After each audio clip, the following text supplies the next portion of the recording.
એને તેજને જોયું નથી અને એ પોતે પોતાનું વખાણ કરે અને પોતે એ આંધળા માણસ હોય અને આંધળા માણસ પ્રકાશનું વખાણ કરે કે આ મેં પ્રકાશ જોયો, આ વખાણે અંધા પોતે જ પોતાના વખાણ કરે કે મેં જોયું છે, મેં જાણ્યું છે. એમ જેને ખબર નથી એવા એ પોતાના વખાણ કરે, પોતા જાણે. પણ જેને કોઈની કંઈ ખબર નથી, જેને પોતાની કંઈ ગમ નથી અને એ વખાણ કરતા હોય કે ભાઈ અમે જ જ્ઞાની થઈને અમે જ અનુભવ્યું છે ને અમારી પાસે જ વાત છે, અમારા સંપ્રદાયમાં જ આ વાત છે, અમારી સિવાય ક્યાંય વાત નથી. અને આપણે ત્યાં જઈને સાનામુના સન્મુખ એને સાંભળી લેતા હોઈએ તો એમાં કાંઈ એનું કાંઈ ન ઘટે, આપણું ઘટે. કેમ? એક તો આપણને પાકું વિઝન હોવું જોઈએ, તો આપણે પાકું પરફેક્ટ હોવું જોઈએ. કે કોઈ પણ માણસ ચર્ચા કરતું હોય, આ ડૉક્ટર સાહેબ છે એની પાસે દર્દી જાય એટલે દર્દીને વર્ણન કરીને ખબર પડી જાય કે આને શું રોગ છે, ક્યાં કારણથી થયો. ખાલી એને કહે શું ખાધું હતું, કે માર ખાધી હોય ક્યાંય ન પકડાય, બાકી બીજું બધું ખાધું હોય તો પકડાઈ જાય. માર ખાધું હોય તો એનો રોગ ન પકડાય, પણ એમ કે શું ખાધું હતું એટલે ખબર પડી જાય કે આને આ તકલીફ છે. એમ આપણી યારે ચર્ચા કોઈ જ્ઞાનની કરતા હોય કે આપણે કોઈને સાંભળતા હોય મિક્સ સત્સંગમાં કે ભજનમાં, તો એનો પ્રથમ પાયો તમે જોઈ જાઓ અને એન્ડનો પાયો જોઈ જાઓ તો તમને ખબર પડી જાય કે આનો પ્રથમ પાયો શું છે અને આનો લાસ્ટ પાયો હવે આનું ફળ કેવું છે.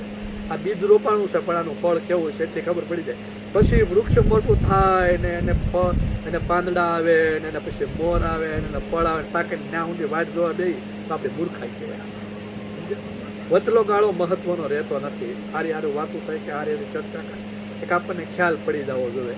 હું પોતે કબીર પંથમાં સાહેબમાં રહેલો, નિરાતમાં રહેલો, બે નિરાતમાં રહેલા, વધારે કબીર સાહેબને વધારે ફોલો કરેલા. પણ અમે પોતે એમ કહી કે નિરાતમાં કે સાહેબમાં કે અત્યારના કહેવાતા તથાકથિત છે એની પાસે વાત નથી, છે સાહેબ પાસે વાત હતી નહીં. સંતો અમુક થઈ ગયા છે ને, છે આપણે એવું નથી કહેતા, પણ જે તથાકથિત જે ઘરે ઘરે જે હાલી નીકળ્યા છે, જે પ્રચાર કરે છે એની વાત આવે છે. તો એમાં આપણને પરખ ન હોય, આપણને ખ્યાલ ન હોય તો આપણે ના અટવાય. એટલે કારણ કે એ પોતાના જ વખાણ કરે. ગુણ ગુરુને ચીપા છેલ્લા દિવસ મળે નહીં પણ કરતા નહીં અગમણે એને દેખ્યા હોય તો આપ વખાણે અંધા, આ દેખ્યા હોય તો કઈ બતાવો મોતી કેસા રંગ્યા. હવે એને એ ખ્યાલ નથી, એને એ ખબર નથી, એટલે એ ત્યાં અટવાય નથી. એ પાસે એના વર્ણન કરે. પછી આગળ એ અર્જુન સાહેબ શું કહે કે દીપ ગુરુએ જ્ઞાન બતાવ્યા ઓ નર નાથે નવખંડા. હવે અહીંયા એમ છે કે ઓ નર નામે નવખંડા. આવડા એમ કે એ નર છે નવ નામે, નર છે નવ નામે, એટલે નવ નામે એટલે 99 દ્વારની વાત કરે. ઓ નર નામે એ કઈ નવખંડા, નર નામે નવખંડા. એ કઈ નર છે એ નામે છે 99 ખંડમાં. 99 ખંડમાં એટલે આપણી અંદર જે 9 દ્વાર છે એ 99 દ્વારના નામ છે, બાકી બીજું કાંઈ છે નહીં. જેમ આપણે આ બે આંખ છે, નસકોરા છે, બે કાન છે, શ્રવણ ઇન્દ્રિય છે, મુખ છે, એમ એ 99 જે નામ છે અને એ 99 નામના 9 ખંડ એને પાડ્યા છે એમ વાત કરી છે. તો આવડા કંઈક બીજું નામનું વર્ણન કરે છે. દીપ ગુરુએ જ્ઞાન બતાવે. દીપ નામ દીવો. હવે અહીંયા ગુરુને દીવાની ઉપમા આપી. કેમ ગુરુને દીવાની ઉપમા આપી? કે ગુરુ છે એ દીપક સ્વરૂપ છે. દીપક સ્વરૂપ એટલા માટે કે દીવાનો સ્વભાવ એવો છે કે એક દીવો પ્રગટી જાય, એક દીવો હળગી જાય તો એ દીવાથી અનેક દીવાઓ પ્રગટ થવાની શક્યતા રહે, અનેક દીવાઓ. પણ એની માટે એનું પ્રજ્વલિત થવું જરૂરી છે. એ દીવો પહેલા વહેલા પ્રજ્વલિત હળગી જવો જરૂરી છે. એટલે ગુરુને દીપની ઉપમા આપી દીવાની, કારણ કે એ દીવાથી અનેક દીવાઓ પ્રગટ થાય, અમને ચેતનાઓ જાગૃત થવાની શક્યતા રહે. દીપ ગુરુએ જ્ઞાન બતાવ્યા. હવે એને આપણને જ્યારે ગુરુને દીપ ગુરુ કીધા, કારણ કે ગુરુ છે એ દીપક સ્વરૂપ છે, પ્રકાશ સ્વરૂપ છે. એકમાં પ્રકાશથી જ્યોતિ જાગી ગઈ તો એ અનંતમાં એ જ્ઞાન પ્રસરવાની શક્યતા કરી. દીપ ગુરુએ જ્ઞાન બતાવ્યા વો નર નામે નવખંડા. એ જે નામ છે, એ જે ગુરુએ જે આપણે નામ આપ્યું છે, એ જે ગુરુ જે છે એ 99 ખંડમાં રમણ કરી દો. કબીર સાહેબ કહે કે ભક્તિ દિલાવર દેશની લાવ્યા રામાનંદ. કબીર સાહેબ અને રોહિદાસે પ્રગટ કરી 7 દીપ અને 9 ખંડ. કબીર સાહેબ અને રામાનંદે પ્રગટ કરી 7 દીપ અને 9 ખંડ, 7 ચક્રો, 7 ભૂમિકા અને 7 શૂન્ય અને 9 ખંડ, એટલે 99 દ્વારમાં એ કબીર સાહેબ અને રામાનંદે કબીર સાહેબ અને રોહિદાસે પ્રગટ કરી. લાવ્યા રામાનંદ, ભક્તિ દિલાવર દેશની લાવ્યા રામાનંદ, પોતે ભક્તિ દ્રવિડ દેશની એમ. હવે એ જે દીપ ગુરુએ જ્ઞાન બતાવ્યા નર નામે નવખંડા. હવે એ નર છે એ 9 ખંડમાં રમણ કરી રહ્યો છે. હવે નવે નવ ખંડમાં જે રમણ કરીડો છે એ ના ગુરુનું નામની ઉપમા આપે કારણ કે ગુરુ છે એ ક્યાં છે ગુરુ છે એ નામ સ્વરૂપ છે ગુરુ છે એ બધે છે પણ હકીકતમાં છે ને ગુરુ છે ને એ પ્રકાશ સ્વરૂપ છે, જ્યોત સ્વરૂપ છે, નામ સ્વરૂપ નથી, જ્યોત સ્વરૂપ છે. દરેક ગુરુએ જે વર્ણન જે કર્યું, દરેક સંતોએ જે ગુરુનું વર્ણન કર્યું છે ને એ જ્યોત સ્વરૂપ કર્યું. જ્યોત નામ પ્રકાશ, પ્રકાશ નામ જ્ઞાન, સમજ્યા?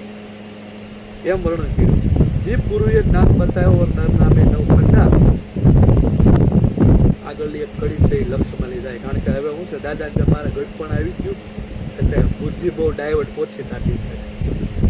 પછી આગળની કડી એમ કે કહાં સે આયા કહાં તું જાયેગા યહી બડા અચંબા. કહાં સે આયા કહાં જાયેગા યહી બડા અચંબા.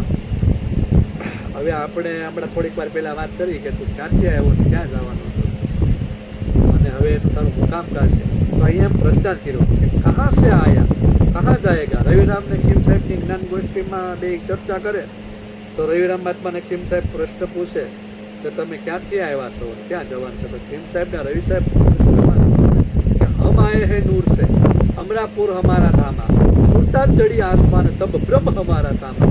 હું દૂરથી આવ્યો. હમણાં જે પ્રકાશની વાત કરી ને એમ પ્રકાશ તમે ને હું ને બધા પ્રકાશના પુત્રો છીએ, તેજમાંથી આવ્યા. હમ આયે હે નૂર से અમરાપુર હમારા ધામા ઉડતા જ્યારે આસમાન ચડી અહીંયા બ્રહ્મમાં ચડી તબ બ્રહ્મ હમારા ધામા. બ્રહ્મ છે એ આપણું ધામ છે, એ આપણું ઠામ છે. એમ કે કહાં સે આયા કહાં તું જાયેગા યહી બડા અચંબા. આ પીડ બ્રહ્માંડથી ન્યારા ખેલે નહીં ચંદા નહીં તું. આ પીડ અને બ્રહ્માંડથી ન્યારો રમે છે અને પીડ અને બ્રહ્માંડથી પર છે એટલે હું કે આ શરીર નથી અને બ્રહ્માંડ નથી. હવે અહીંયા ચંદ્ર નહીં સૂર નહીં ચંદા. હવે એના સૂર્ય અને ચંદ્રની વાત કરે છે એટલે અજ્ઞાન અને પ્રકાશની વાત કરે, રાત અને દિવસની વાત કરે. ચંદ્ર નામ રાત અને સૂર્ય નામ દિવસ. ચંદ્ર નામ અંધકાર અને સૂર્ય નામ જ્ઞાન. હવે પિંડ અને બ્રહ્માંડની પરની જે વાત કરે છે ત્યાં શરીરે નથી અને બ્રહ્માંડે નથી. તો સ્વાભાવિક છે શરીર ન હોય એટલે ચંદ્ર સૂર્યની તો વાત જ ક્યાં આવે. કોઈ શ્વાસ ઉશ્વાસની વાત નથી. અગર ઘણા ઈંગલા પિંગલાની વાત કરે કે ભાઈ ચંદ્ર નાડી સૂર્ય નાડી નથી, પણ નહીં. એ વાત કરે છે ના જ્ઞાને નથી, ના અંધકારે નથી, ના પિંડે નથી અને ના બ્રહ્માંડે નથી, ના ગુરુ નથી અને ના શિષ્ય નથી. કહાં સે આયા કહાં તું જાયેગા યહી બડા અચંબા. આ પિંડ બ્રહ્માંડ છે ન્યારા ખેલે નહીં સૂર નહીં ચંદા. ના તો સૂર્ય નથી અને ના ચંદ્રય નથી. આ એ ભૂમિકા છે, એને તમારે જાણવાનું છે. દેખ્યા હોય તો કઈ બતાવું. આ તો ભૌતિક કે સારા. પછી કે આત્મ દેખ્યા અનભે પાયા મારે મટી ગયા સર્વ પંદા. આ દાસ અર્જુન જીવન ચરણે આ તો ધ્યાની પુરુષના ધંધા. આત્મ દેખ્યા અહીંયા જે વિષય આવે છે હું ઘણી વાર સત્સંગમાં કહું કે આત્મ સાક્ષાત્કાર જોવાનો વિષય છે, દીદારનો વિષય છે. પણ આ આંખોથી આત્મા દેખાય નહીં. આપણને આંખોથી જે માણા નથી બતાતો. મારા બેનું છે અને હજી પોતાની જે પુત્ર વધુ છે અમે એની દીકરી ન બતાય, એને વહુ જ બતાય.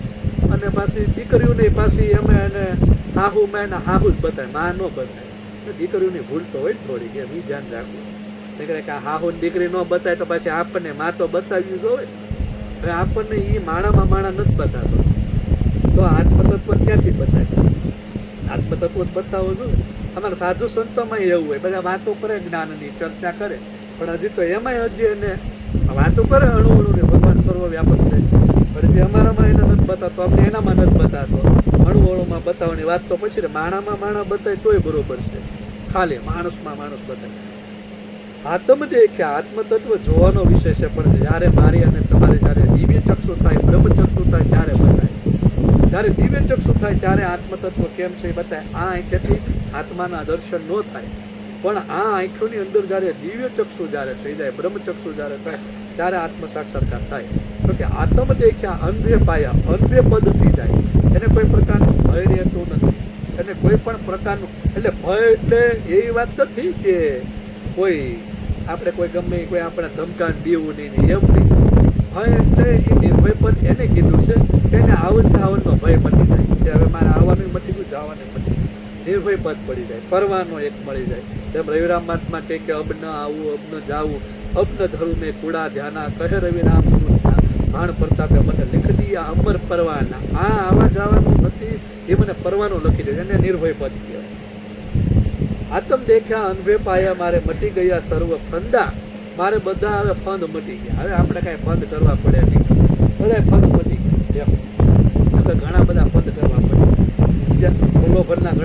કરવા પડે, અમારે છે એ કંઈક ને કંઈક પ્રોગ્રામો રાખવા પડે, મોટા મોટા કંઈક ફંક્શનો કરવા પડે, કંઈક હોમ હવન યજ્ઞ ધજાઓ આ તે મેળા મંડપ. ગંગા સતીબાઈએ કીધું મેળા અને મંડપ કરવા એ તો અધૂરિયાના કામ. એ કાંઈક ને કાંઈક જગતને આકર્ષણ કરવા માટે એ પ્રાથમિક નવધામાં જરૂર છે, પણ જગતને આકર્ષિત કરવા માટે કંઈક પદ કરવા પડે, પંડા કરવા પડે. આત્મ દેખા અનબે પાયે મારા મટી ગયા સર્વ ધંધા, દાસ અર્જુન જીવન કરણે આત્મ જ્ઞાની પુરુષના ધંધા. આ જે છે દાસ અર્જુન જીવન કરણે, ગુરુ મહારાજનું નામાત્રનું આવ્યું, આ તો ધ્યાની પુરુષના ધંધા. આ જે છે એ જે કોઈ માણસ ધ્યાન કરતો હોય, જે કોઈ માણસ અભ્યાસ કરતો હોય, આ એનો ધંધો છે. આ કોઈ સામાન્ય માણસનું કામ નથી, આ કોઈ સામાન્ય માણસ સમજી શકે એમ નથી, અને આ સમજાય એવું નથી. પણ જેને જેને પોતાની અંદર જેને સુરતાના માધ્યમથી જેના આત્મતત્વનું જેને ધ્યાન ધર્યું છે, ધ્યાન ધરતું ધ્યાનની ધૂન લાગશે, ધ્યાનની ધૂન લાગશે તો તને અખંડ અવિનાશી નજરમાં આવશે. આવું જ્યારે કોઈને જ્યારે સુરતાના માધ્યમથી જ્યારે ધ્યાન જ્યારે લાગી જાય, એને કીધું કે આ તો ધ્યાની પુરુષના ધંધા, આ તો દેખ્યા હોય તો કઈ બતાવો, આ મોતી કહેતા રંગા ગબ્બર ગગનમાં ગોત લેજો વોહે ગુપ્ત ગંગા. આ જે આની અંદર છે ને એ ગુપ્ત ગંગા છે, અને આ ધ્યાન અને સાધનાના માધ્યમથી, અનુભવના માધ્યમથી કાંકો કેવા સદગુરુ મહારાજ મળી જાય તો આ અનુભવમાં આવે એવું છે, નકર આ અનુભવમાં આવે એવું નથી. એટલે કેમ છે હું છે એ ધ્યાનના માધ્યમથી, સાધનાના માધ્યમથી, યોગના માધ્યમથી, સેવાના માધ્યમથી, પ્રેમના માધ્યમથી કે કોઈ એવા સદગુરુ મળી જાય તો આ ઓળખાણ થાય એવું છે, નકર આ થાય એમ નથી. બોલ સદગુરુ મહારાજ.